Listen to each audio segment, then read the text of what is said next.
ग सविते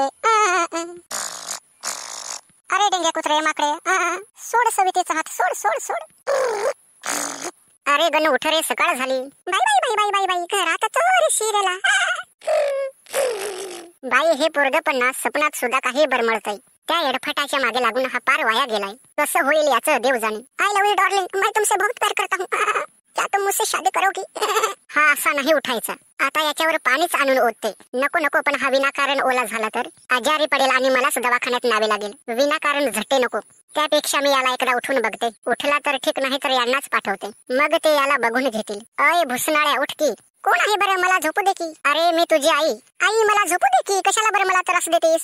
अरे उठ, तुझा मित्र डेंग्या आलाय. तो म्हणत होता की मी आज गणूला पार्टी देणार आहे म्हणून. असं म्हणतेस मग मला पटकन जायला हवं, कारण फुकटचं खाणं मला खूप आवडतं. अरे तुझी मी मुद्दाम मस्करी केली रे. तुझा मित्र डेंग्या बिंग्या नाही आला म्हणजे पार्टी गेली खड्यात की. मग तुम्हाला कशाला बरं उठवलं साई?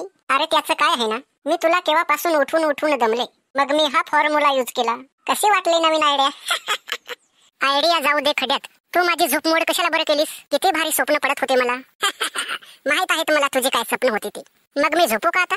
अरे बाळ, आज वसुबारस आहे, तेव्हा आज तरी तू झोपू नकोस. आता ही वसुबारस मध्येच कुठून बरं आली? अरे वसुबारस हा आपला भारतीय लोकांचा एक सण आहे आणि आजपासूनच तर दिवाळीला खरी सुरुवात होते. तेव्हा ही वसुबारस प्रत्येकाने आनंदाने साजरी केली पाहिजे. मग मला वसुबारस विषयी माहिती दे की. अरे वसु म्हणजे गाय आणि बारस म्हणजे द्वादशी किंवा 12वी तिथी. आणि या दिवशी गाय किंवा म्हैशींची पूजा केली जाते. आई याबद्दल एखादी कथा असेल तर सांग ना, मला ऐकायला नक्की आवडेल.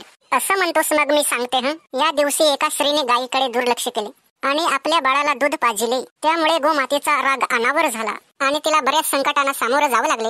मग पुढे काय बरं झाले? नंतर तिने पश्चाताप करून गोछव द्वादशीला म्हणजे या वसुबारशीच्या दिवशी तिने गाय वासराचे पूजन केले व तिचे सर्व संकटे दूर झाली. मग आपण पण करूया की गाय वासराचं पूजन. अरे आपल्याकडे गाय वासरे कुठे आहेत? आपण बाबांना आणायला लावू की? नको, उगीच कशाला बरं कोदे. त्यांना वैरण पाणी कोण बरं घालणार? त्यांचे शेणमूत कोण टाकणार? त्यापेक्षा आपण शेजारच्या घरातील गायीचे पूजन करू, ते परवडेल. वा, एकीकडे तिचा उत्सव साजरा करायचा आणि दुसरीकडे ती आपल्या घरात नको. याला काय अर्थ आहे बरं? मग तिच्या नावाचा उत्सव साजरा कशाला बरं करता? झक मारायला की काय? असो असो, तुझ्या बाबांना आणायला लावते गाय, मग तर झालं. बोला गोमातेच्या नावानं. उदो उदो. हे गोमाता, सर्वांना सद्बुद्धी आणि समृद्धी दे. सर्वांना सुखात ठेव आणि सर्वांचं भलं कर. आणि हो, जो या व्हिडिओला सबस्क्राईब, शेअर आणि कमेंट करेल त्याला तर 7 पिढ्या पुरेल इतके धन दे. गणू बाळ, आता आपण गोमातेची पूजा आटोपलेली आहे, तेव्हा तू तिची सेवा करायला तयार हो. म्हणजे आई मी नेमकी काय करू? तिला वैरण आणायला मळ्यात जा आणि दुसरं काय? बाई.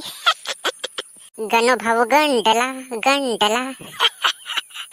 मोगॅम्बो खुश हुआ.